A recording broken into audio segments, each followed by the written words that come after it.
คืนนี้พรุ่งนี้ 42 จังหวัดพายุฝนฟ้าคะนอง อีสานบางส่วนคืนนี้ก่อน พายุฤดูร้อน พยากรณ์อากาศ กลับมาพบกันอีกครั้งกับช่องวาตภัย อุทกภัย พยากรณ์อากาศในช่วงเย็น อังคารที่ 14 กุมภาพันธ์ สวัสดีวันวาเลนไทน์นะครับทุกท่าน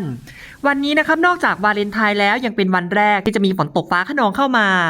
จากการประกาศแจ้งเตือนนะครับของกรมอุตุนิยมวิทยา ที่ได้ออกมาประกาศแจ้งเตือนระลอกนี้ว่าจะมีพายุฝนฟ้าคะนองเข้ามานะครับรวมถึงลมกระโชกแรงและอาจจะมีลูกเห็บตกในบางพื้นที่ซึ่งนะครับจะเริ่มจากบริเวณพื้นที่ภาคอีสานก่อนซึ่งกรมอุตุนิยมวิทยาแจ้งเตือนพื้นที่เสี่ยงสูงและพื้นที่เสี่ยงปานกลางที่จะมีพายุฝนฟ้าคะนองเข้ามานะครับตั้งแต่คืนนี้เป็นต้นไปโดยประกาศแจ้งเตือนพื้นที่สีแดงบริเวณจังหวัดนครราชสีมาบุรีรัมย์สุรินทร์ศรีสะเกษอุบลราชธานีร้อยเอ็ดยโสธรอำนาจเจริญส่วนภาคตะวันออกนะครับพื้นที่สีแดงเฝ้าระวังบริเวณจังหวัดปราจีนบุรีสระแก้วฉะเชิงเทราชลบุรีระยองจันทบุรีและตราดส่วนภาคตะวันออกเฉียงเหนือทางตอนกลางนะครับจะเน้นพื้นที่เสี่ยงภัยปานกลางบริเวณชัยภูมิขอนแก่นมหาสารคามกาฬสินธุ์สกลนครนครพนมรวมถึงมุกดาหารนะครับส่วนภาคกลางนี้จะเน้นทางตอนล่างๆนะครับและบริเวณฝั่งตะวันออกก่อนนะครับในคืนนี้รวมถึงฝั่งตะวันตกบริเวณจังหวัดกาญจนบุรีราชบุรีเพชรบุรีรวมถึงภาคใต้นะครับประจวบคีรีขันธ์มาที่อุทัยธานีนครสวรรค์ชัยนาทสุพรรณบุรีลพบุรีสระบุรีนครนายกกรุงเทพมหานครปริมณฑลนะครับนนทบุรีปทุมธานีนครปฐมสมุทรปราการสมุทรสาครสมุทรสงครามพระนครศรีอยุธยาอ่างทองรวมถึงสิงห์บุรีนะครับสาเหตุและปัจจัยที่ทำให้มีฝนตกฟ้าคะนองเข้ามานะครับที่มีพื้นที่เสี่ยงสูงและพื้นที่เสี่ยงปานกลางเสี่ยงในที่นี้นะครับจะเน้นในด้านของลมกระโชกแรงที่จะเข้ามาจากมวลอากาศเย็นที่ลงมาปะทะกับอากาศร้อนชื้นของประเทศไทยทางตอนบนนะครับความชื้นที่ถูกพัดนำเข้ามาจึงทำให้เกิดพายุฝนฟ้าคะนองขึ้นนะครับถ้าเกิดในช่วงฤดูร้อนหรือตั้งแต่ในช่วงของกรมอุตุนิยมวิทยาประกาศเข้าสู่ฤดูร้อนจะเรียกว่าพายุฤดูร้อนนะครับซึ่งเป็นตัวเดียวกันนะครับขอให้เข้าใจเอาไว้ว่าจะมีบริเวณความกดอากาศสูงหรือมวลอากาศเย็นกำลังค่อนข้างแรงจากประเทศจีนที่ในขณะนี้แผ่ลงมาปะทะแล้วนะครับประทะบริเวณพื้นที่ภาคตะวันออกเฉียงเหนือแล้วนะครับโดยเฉพาะทางตอนกลางจนถึงตอนล่างนะครับคาดว่าในคืนนี้จนถึงในวันพรุ่งนี้จะมีฝนตกฟ้าคะนองเข้ามาต่อเนื่องในบางพื้นที่นะครับและในบางพื้นที่ก็ไม่มีฝนนะครับอากาศร้อนอบอ้าวมีเมฆครึ้มเข้ามามากก็ต้องเฝ้าระวังนะครับซึ่งบริเวณที่จะมีฝนตกฟ้าคะนองและลมกระโชกแรงจากอากาศที่ร้อนโดยทั่วไปนะครับประกอบกับ 16-17 กุมภาพันธ์คลื่นกระแสลมฝ่ายตะวันตกในระดับบนจะเคลื่อนผ่านบริเวณพื้นที่ภาคเหนือดังนั้นนะครับภาคตะวันออกเฉียงเหนือจะได้รับอิทธิพลก่อนและจะมาที่บริเวณพื้นที่ภาคกลางกรุงเทพมหานครปริมณฑลรวมถึงภาคใต้ทางตอนบนก่อนนะครับในคืนนี้และในบริเวณพื้นที่ภาคเหนือแนวปะทะอากาศจากคลื่นกระแสลมฝ่ายตะวันตกจะได้รับช่วงต่อนะครับคือ 16-17 กุมภาพันธ์จะค่อยๆไล่เรียงตามลำดับพื้นที่นะครับซึ่งพื้นที่ภาคเหนืออีสานทางตอนบนนี้ต้องเฝ้าระวังในด้านของลมกระโชกแรงและลูกเห็บตกบางพื้นที่นะครับฟ้าร้องฟ้าผ่าเกิดขึ้นได้นะครับจากอากาศร้อนสะสมและหลังจากนั้นอุณหภูมิจะลดลงนะครับกับจะมีลมกระโชกแรงเตือนทั้งลมกระโชกแรงจากพายุฝนฟ้าคะนองนะครับและลมกระโชกแรงจากลมหนาวโดยภาคตะวันออกเฉียงเหนือหลังจากที่มีฝนตกฟ้าคะนองเข้ามานะครับและมวลอากาศเย็นปกคลุมพื้นที่อุณหภูมิก็จะลดลง 4-6 องศาส่วนภาคเหนือภาคกลางกรุงเทพมหานครปริมณฑลภาคตะวันออกจะลดลงอีก 1-4 องศานะครับดังนั้นต้องระวังนะครับไม่อยู่ในที่โล่งแจ้งใต้ต้นไม้ใหญ่ป้ายโฆษณาและสิ่งปลูกสร้างที่ไม่แข็งแรงนะครับแล้วจะไปอยู่ไหนเมื่อเกิดพายุฝนฟ้าคะนองรีบเข้าบ้านโดยทันทีนะครับ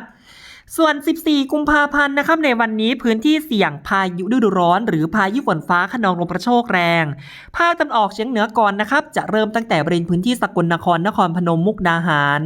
ชัยภูมิขอนแก่นกาฬสินธุ์มหาสารคามร้อยเอ็ดยโสธรอำนาจเจริญนครราชสีมาบุรีรัมย์สุรินทร์ศรีสะเกษอุบลราชธานีนะครับซึ่งพื้นที่อุบลราชธานีเริ่มตกแล้วนะครับตั้งแต่เวลาประมาณ 13 นาฬิกาเป็นต้นมาแล้วนะครับซึ่งมีฝนเล็กน้อยปานกลางและมีฝนตกหนักแต่ตกไม่นานนะครับตกได้ประมาณ5นาทีแล้วก็หยุดไปนะครับเป็นฝนรินๆโปรยๆแล้วก็กลับมาตกอีกประมาณ3นาทีตอนนี้หยุดไปแล้วนะครับทั้งฝนทั้งลมทั้งฟ้ามาเต็มเลยนะครับพื้นที่อุบลราชธานี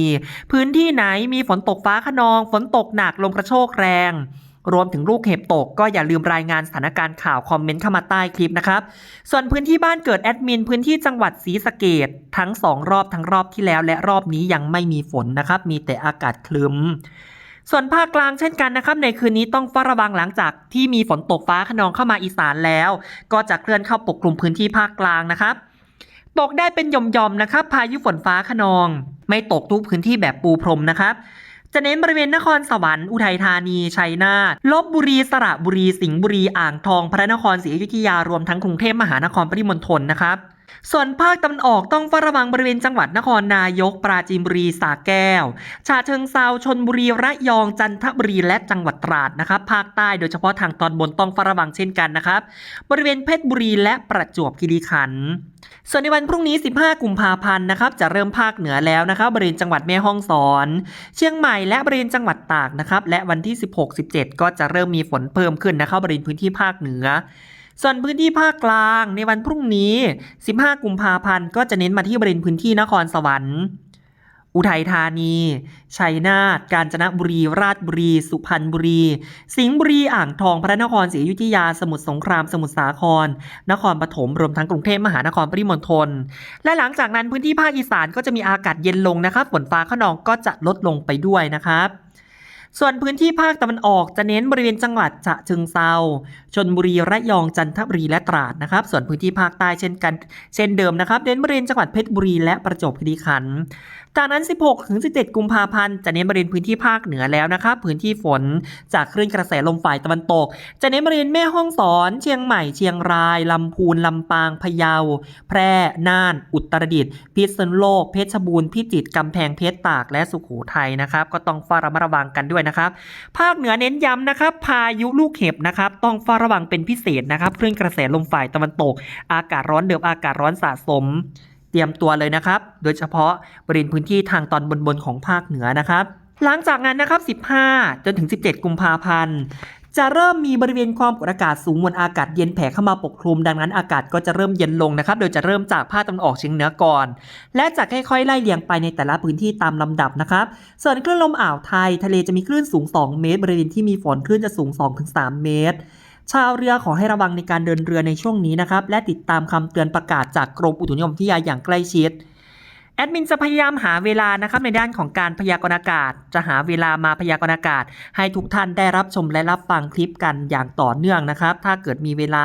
ก็จะเข้ามาอย่างบ่อยครั้งนะครับในช่วงนี้เพราะสภาพอากาศมีความแปรปรวนดังนั้นต้องติดตามพยากรณ์อากาศกันอย่างใกล้ชิดด้วยเช่นกันนะครับขอบคุณทุกท่านที่รับชมรับฟังข่าวช่องวาตภัยอุทกภัยพยากรณ์อากาศทุกท่านนะครับและไม่ลืมกันที่จะติดตามข่าวกันอย่างต่อเนื่องหากมีข้อมูลเพิ่มเติมแอดมินจะรายงานให้ทราบเป็นระยะอย่างทันท่วงทีและต่อเนื่องและถ้าหากเห็นว่าคลิปนี้มีประโยชน์อย่าลืมกดติดตามอย่าลืมกดแชร์ข้อมูลข่าวสารเพื่อให้รับทราบข้อมูลข่าวสารโดยทั่วกันนะครับขอบคุณและสวัสดีครับขอให้ทุกท่านกดติดตามและอย่าลืมกดสั่นกระดิ่งเลือกทั้งหมดกดไลค์กด Subscribe กดแชร์ให้ด้วยนะครับเพื่อเป็นกำลังใจในการทำคลิปต่อไปขอบคุณครับ